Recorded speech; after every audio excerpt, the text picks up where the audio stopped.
All right, welcome back to the Accel Advantage Podcast, where we discuss insurance and financial services for our business leaders. I am your host, Corey Rekers, and we are here today with Rachel Lee, our Director of Commercial Lines for our premier business unit. Today, we're going to discuss how to insure your Main Street business and some potential myths about what coverages are needed depending on your personal situation. So a little background about our guest before we get started today. So Rachel graduated from Wartburg College in Waverly and joined us back in 2019 as a business insurance advisor. She worked with clients throughout all of Eastern Iowa, and as a result of that, we asked her to move into a role where she can now specialize in working with those same local independent businesses. She's done a great job leading our department ever since that time. So she's married to her husband, Sean, who also, ironically enough, is in insurance. They have 2 kids together where they share a love of music. And fun fact, just recently took up learning the piano. So Rachel, let's start there. Yes. Thank you for the intro, Corey. I'm really happy to be here. Yes, the kiddos and I are both learning piano at the same time. They have a 30-year head start on me, but I should have prepared some intro music for you today, but I'm still learning the basics, so. We'll get that on the agenda for next time, all right? Yeah, exactly. Thank you. I just wanted to share a quick stat from Next Insurance. They're one of the carriers that we represent who specializes in the Main Street business space, but they surveyed 500 business owners, and a couple of takeaways that really stood out to me were that 69% of small businesses struggle to understand their policies, their coverages, their limits, and even a little bit more unsettling, 13% of business owners don't feel that they're fully prepared for risk with their coverages. Sadly, I agree with the stats. I got a lot of those sentiments from local business owners back in 2019. Heck, I still hear that stuff today. And I think that's really what drew me to the leadership role at the Premier Business Unit. I'm going to say PBU for short. We call it PBU here at the Accel Group. So in my time spent going door to door, I really did learn how much counsel people in the Main Street space needed. Local business owners, they have hustle. You have to have hustle. They work long hours. They juggle job roles of multiple people.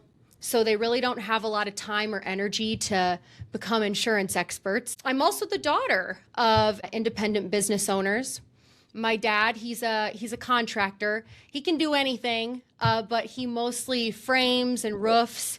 And I vividly remember driving past his job sites and seeing like those tripod mounted lights on well into the evening. My mom's the accountant, so she would be invoicing and scheduling on the weekends. So I say all of this because it really has been full circle joy to be able to share my firsthand experience of privately owned businesses with the clients that we serve.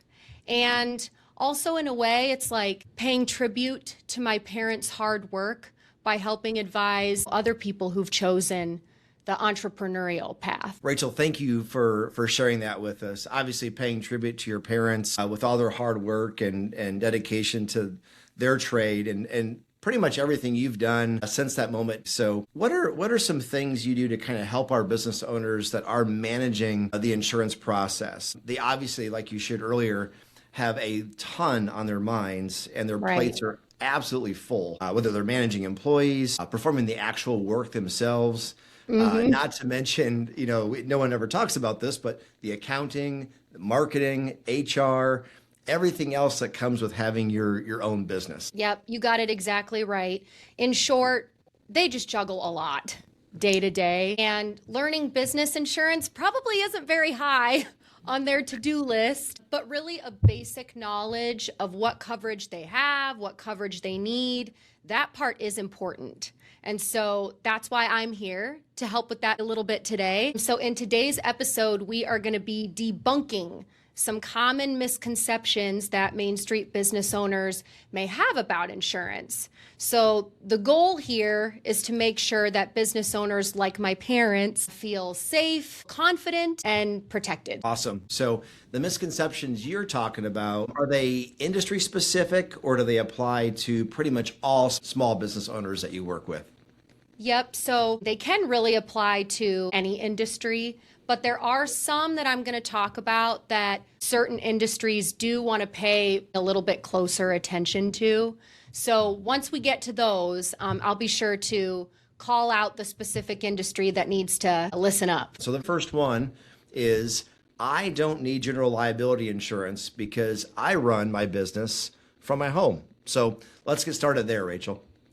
Perfect. So yes, that's a common one. That's a common insurance myth. So this is especially important for those business owners who started to do business differently in the pandemic in 2020. So, as we all remember, many business owners, they closed their brick and mortar doors around that time. So general liability insurance, it primarily covers bodily injury to people outside of your business and physical damage to their property. So I've heard it more loosely termed slip and fall coverage. So listeners who have a home-based business, they may be thinking, well, my customers aren't in my home. So there's certainly no chance of anybody slipping and falling in my home, so I don't need this coverage. And that is where the misconception lies. So even if you run business from home, you still likely need general liability insurance because it has sublimits.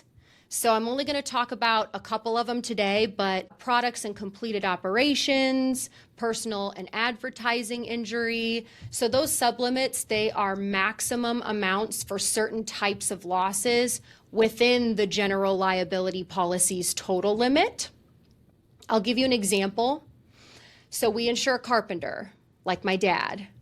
So his office is at home, and he does the scheduling and the invoicing from home, and he builds cabinets at home, but then he installs the cabinets at somebody's house. So the work is completed, the carpenter leaves, and a couple months later, the cabinet detaches, and then it destroys a customer's countertops. So even if you work from home, but you install something for a customer, you're still responsible for it after the job is finished.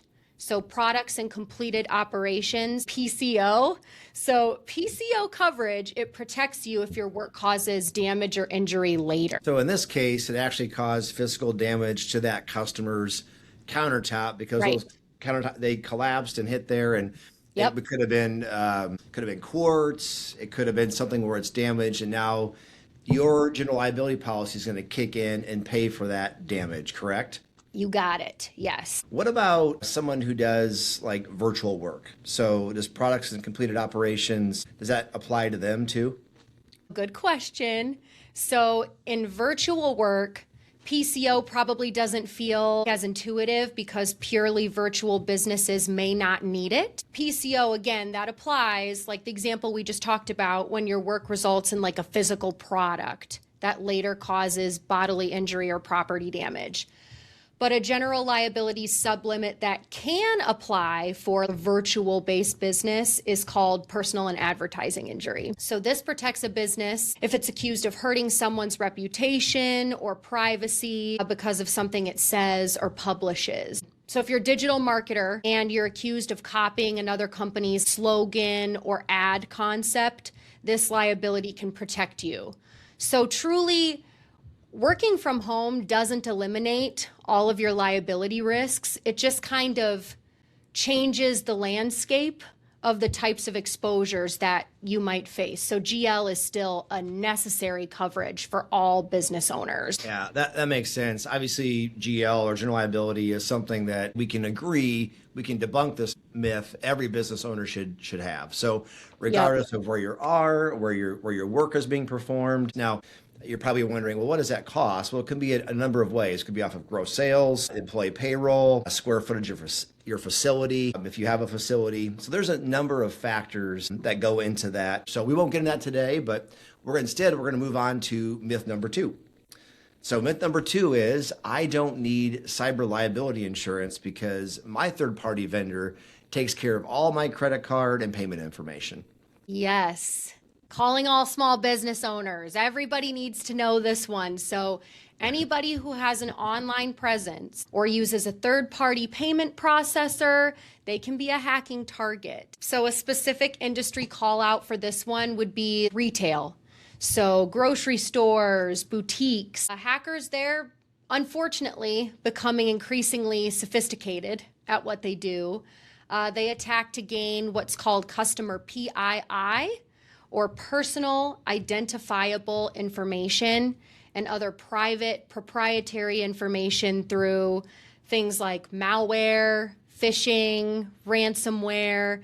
So even if a third-party vendor like Square or PayPal, even if they're processing your customer's payment information, your business may still be held responsible for breaches of stored data. So if you think about it from the customer's point of view, they paid you. They gave you their information. Their relationship is with your business.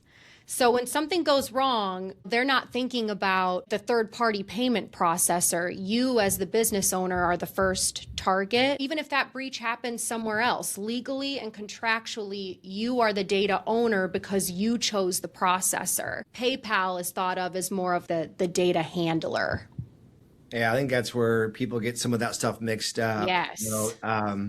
So what about when a business has like a Facebook page? Would there be cyber coverage if the insured had let's say in this case, a business page and they were hacked there? Yep, potentially. So social media hacks, those are contemplated in cyber liability policies too. Like I said, hackers, they are good at what they do. So they could gain access to your Facebook page, change your login info, and they could run fraudulent ads. It's scary stuff. They could post inappropriate content or even direct message customers with scams. Yeah, anyone who's ever experienced that individually knows it's kind of a pain to get it, reconciled. So on the business side, at least in this particular situation, they would have some help with their insurance company to kind of work through that process. From your perspective, Rachel, do you feel like Main Street businesses potentially have more exposure when it comes to cyber-related scams? They don't have the team or the department dedicated to this. Exactly. Yep. Like I said, local business owners, they have multiple job titles. They're the salesperson, they're the accountant, they're the HR person, and they're the IT tech. So, it can be easier to hack a small business owner who's extremely busy, and they may have like lesser protections like multi-factor authentication. That's when you get the text message with the code and you get the email to kind of say you are who you say you are twice. They may not be able to provide regular updates, train their employees, or have formal security policies. So these gaps make those privately owned businesses just a likelier target. The other thing that's happening in the cyber liability space is the policies and the policy language has really changed in the market over the years as different things have happened. It evolves just like the technology does, right? So if you're a small business owner, it sounds like if you're unaware of some of these things or unsure, it's probably best just to talk to a qualified agent about your personal potential exposure. Yes, that is what we are here for. Let's do number 3. Let's do it. All right. So, myth 3 is I do not need a commercial auto liability policy because we don't have any company vehicles. And we come across this one a lot. Yes, you may not have company vehicles, but your business can still be brought into a suit involving hired or non-owned vehicles. So by definition, a hired auto, that would be a rented, a leased, a borrowed car. And a non-owned vehicle is one that the business doesn't own, but an employee does. So let's say an employee hits another vehicle and they're driving their own car to deliver paperwork. So that's where what's called hired and non-owned auto liability could protect your business. So let's play this out for a second. So wouldn't the employee's personal auto policy, wouldn't that insurance handle the situation? Maybe, but the business can still be sued if somebody gets hurt. You also have like potential work comp exposures too if your employee gets hurt in the accident. So certainly the driver's personal auto insurance, it could be primary, but lawsuits often name the driver and the business, especially if the employee were running an errand on behalf of the business when something happened. So also, what happens if the driver's personal limits are too low? Or what happens if their policy language specifically excludes coverage while they're on like a business errand? Yeah, it makes sense. You see this a lot like in delivery drivers. So think of the pizza delivery driver or someone that's using their vehicle on company time and delivering goods and services to that client, whoever that might be. So I'm pretty confident that this is not top of mind for a lot of our business owners. This would be considered one of those gotchas, I think, for somebody, who's thinking, okay, I don't have an exposure here. I don't have any business auto policies. All my stuff is personal. So again, this is kind of showing the value of having someone run through all the potential situations, asking you the questions, and then finding out for yourself kind of what you need. Does that sound right? Yep, absolutely. I hope that's how we're helping today, Corey. But I do encourage all business owners, lean on an insurance professional to offer more detailed, informed advice. Awesome. So I think that's enough on 3. So myth number 4, I do not need workers' compensation insurance because the people who work with me are classified as either 1099s or are an independent contractor. I love this one. Contractors, listen up. I have seen this misconception cost thousands of dollars. So first off, you purchase workers' compensation insurance so that your employees give up the right to sue if they should get hurt on the job. Again, they'd have work comp benefits if something like that happened, like disability pay. So every state's laws are different. And in Iowa, if you're a true independent contractor or, somebody who works independently of you, works freely from you, they don't require work comp coverage. But there are plenty of exceptions that you don't want to get caught up on. So misclassification is a common one. If someone's truly a 1099 contractor, they really should have their own general liability policy to prove it. So having their own policy, that would indicate that they truly do work independently of you, and then they can use the benefits that their own policy may afford.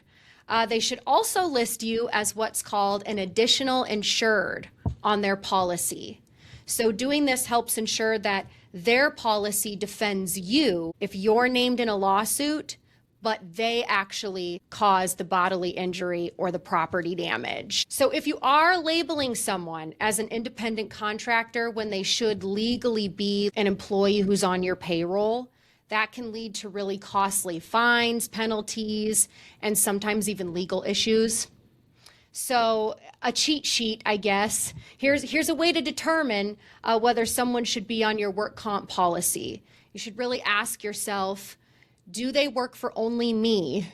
And if the answer is yes, they should be on your work comp policy. Do I tell them where to go, when to show up, what to do? If that's yes, you're really kind of acting as an employer and you should consider placing them on your work comp policy. Do they have their own general liability insurance?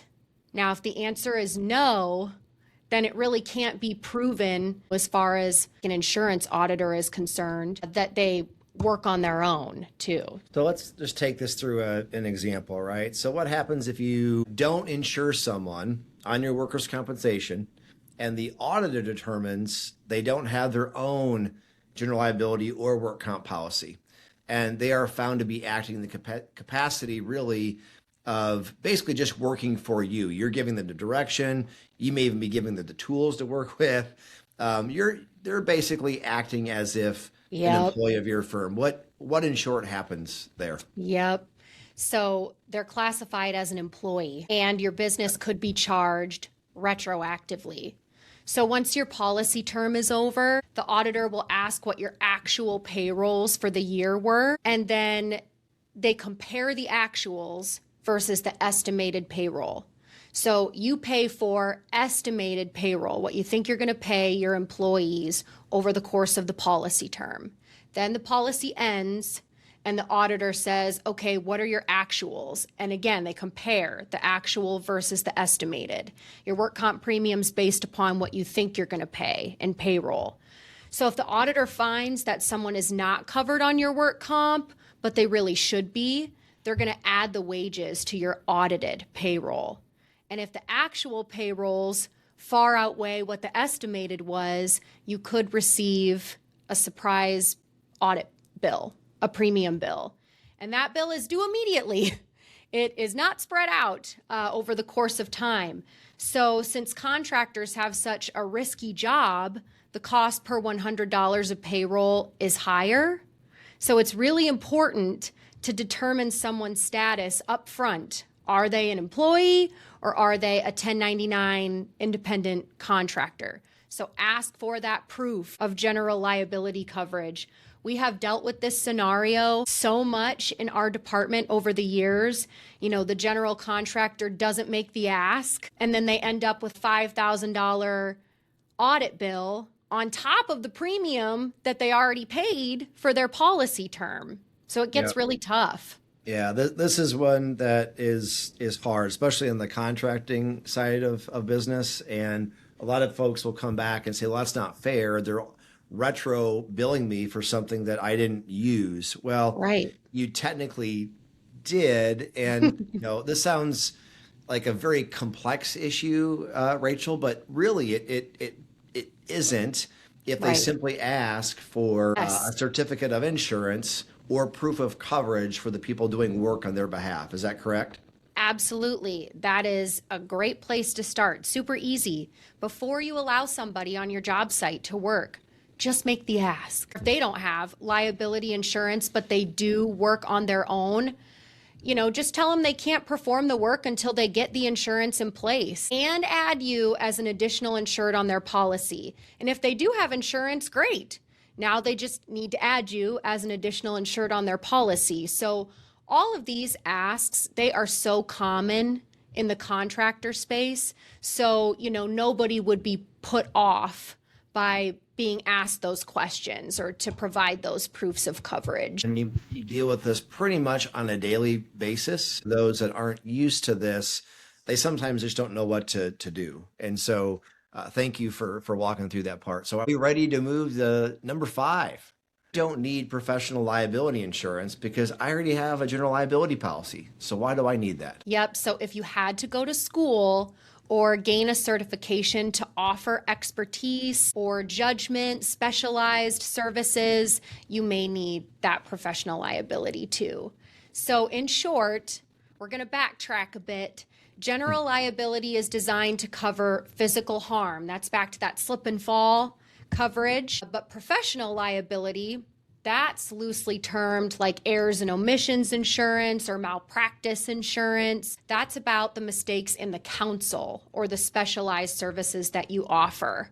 So in fact, most general liability policies, they just outright exclude loss caused by errors, omissions, or poor judgment. Okay, so being that's the case, can you give the listeners maybe a real life example of this? You bet. So let's say we have a marketing consultant and they give bad advice and they cost a client a lot of money. So that's exactly what professional liability is designed to help with, to respond to. But let's say they're in that same meeting and the consultant spills coffee on the person in the meeting and burns them. So that's back to that physical harm, right? So that's where the general liability may kick in. So a good rule of thumb that my team and I, draw on all the time is general liability covers what happens around your work, while professional liability covers the quality of your work. That's a great way of putting it. So what about types of industries that you work with that might need professional liability from your experience, Rachel? Yes, that's a great question. So not everybody can just wake up and be a veterinarian or a cosmetologist or a mechanic, optometrist. So these are just a few examples, but you need to receive some type of specialized training to do this work. Like that's what professional liability is all about. So if you're in an industry where you need higher education to perform that quality work, ask your trusted insurance professional about professional liability. Awesome. So that takes us through all five. This has been a lot of great information for our listeners to consider for their business. So as a final send-off, what do you ultimately want some of our Main Street business owners to really know when they're comparing business insurance policies and maybe choosing the right agent for them? Yeah, I hope I answered some questions that Main Street business owners may be pondering on when it comes to their insurance. If I can say one thing, the goal is not to be a subject matter expert on your policy. We know you don't have time for that, but it is important to employ the help of an insurance professional that you trust, and again, have a baseline understanding of what you might need, so that way when you're in the space with that professional, you can really ask some informed questions and get the best coverage there is for your business. So if you haven't had it reviewed in a year, especially if your operations have changed in any way, now is really the time to do it. And I'm happy to assist in that quick, no pressure review. Cool. So how does someone who runs that small business, how are they going to get in touch with you? Yes. Email me at PBU, Premier Business Unit, PBU at acceladvantage.com. Or you can call any of the Accel Group's offices and ask for me. I'm Rachel Lee, and I strive to treat every business owner like my parents. Their construction business is one of our insureds, and I treat you just like my parents. That's awesome. Thank you so much for joining us today. I know I learned a ton, so I know our listeners did too. All right, so for those that want to learn more about Accel and Accel Wealth Management, please make sure to check us out at acceladvantage.com or accelwealthmanagement.com, and follow us on Facebook, LinkedIn, Instagram, and YouTube. If you would, please be sure to leave us a review and subscribe so you don't miss our next episode. And lastly, we hope you take a moment to share this episode with a business owner who would benefit from knowing what was shared today by Rachel Lee. Remember, at the Accel Group, we've been helping businesses and individuals protect what matters most for nearly 100 years. And that's the Accel Advantage.